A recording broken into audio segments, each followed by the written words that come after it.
Élever un enfant avec des besoins spécifiques, c'est un parcours qui peut être exigeant, on le sait, sur tous les plans. Mais ce que beaucoup de familles ignorent, c'est qu'il existe peut-être une aide financière assez conséquente, là, juste sous leur nez, cachée au cœur du système fiscal israélien. Alors ensemble, on va partir à la découverte de ce petit trésor.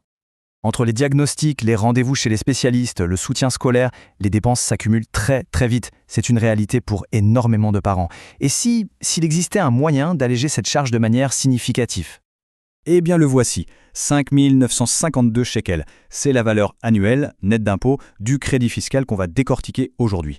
C'est une somme qui, chaque année, peut faire une vraie différence. Alors, comment on fait pour l'obtenir? On vous explique tout ça. Allez, on plonge dans le vif du sujet. Cette aide, elle a été pensée, conçue pour soutenir les familles, mais paradoxalement, elle reste souvent dans l'ombre.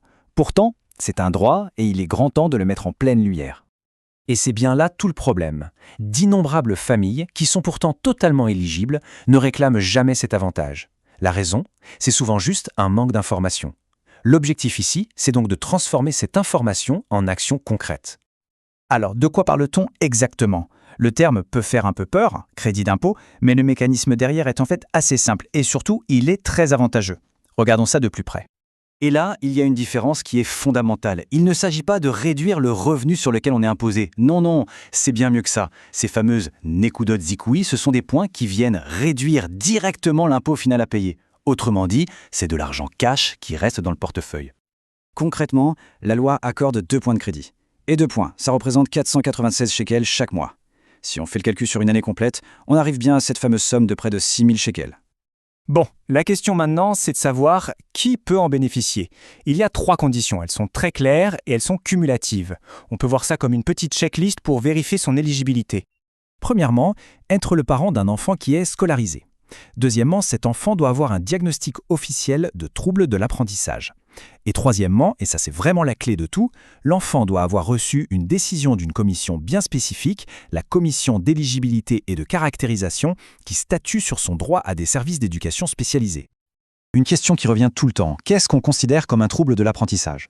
En fait, la définition est assez large. Ça inclut bien sûr tous les troubles 10 classiques, mais aussi, et c'est très important de le souligner, les troubles de l'attention avec ou sans hyperactivité qu'on connaît sous le sigle TDA ou TDAH.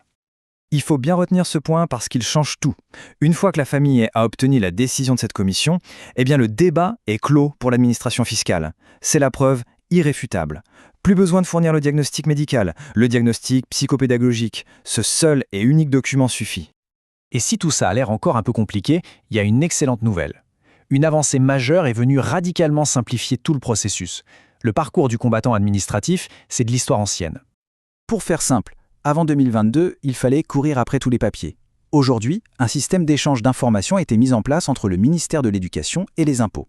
La décision de la commission est transmise automatiquement, c'est une petite révolution pour les familles. Alors, la question logique qui vient juste après, c'est si l'info est transmise automatiquement, est-ce que ça veut dire que le crédit, lui aussi, est accordé d'office? C'est une très bonne question et la réponse est capitale. La réponse est non. Un non catégorique. Le transfert automatique des données, il valide l'éligibilité, il dispense de fournir le justificatif, c'est vrai, mais il ne déclenche pas la demande. L'action doit toujours venir de la personne concernée.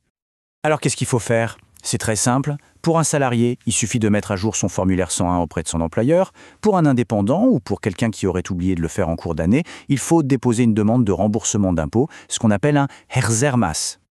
Et maintenant, attention, c'est là que ça devient vraiment intéressant. Que se passe-t-il si on découvre ce droit aujourd'hui, alors que son enfant est éligible depuis des années? Eh bien, il faut se rassurer, rien n'est perdu. La loi permet de faire une demande de remboursement jusqu'à 6 ans en arrière. Ça veut dire que chaque année où le droit a été ouvert mais n'a pas été réclamé, eh bien, c'est un montant qui peut être récupéré dès aujourd'hui. Et quand on cumule ces 6 années, on arrive à des sommes qui sont loin d'être négligeables. Le montant total peut facilement atteindre et même dépasser les 35 000 shekels. Franchement, c'est une somme qui peut changer la donne pour le budget d'une famille. Et ce n'est pas tout, le petit bonus, c'est qu'à ce montant s'ajoutent des intérêts et une indexation comme le prévoit la loi. En gros, l'administration fiscale rembourse ce qu'elle doit, avec en plus une compensation pour le retard. La démarche, elle aussi, est simple. Il faut déposer une demande de remboursement séparée pour chaque année, en y joignant le formulaire sans CESA. Et rappelez-vous, grâce à la simplification, plus besoin de joindre la décision de la commission, même pour les années passées. Voilà, maintenant l'information est là. Ce crédit d'impôt, ce n'est pas une faveur, c'est un droit qui a été conçu pour soutenir les familles. La seule question qui reste maintenant, c'est de savoir quand est-ce qu'on passe à l'action pour le réclamer.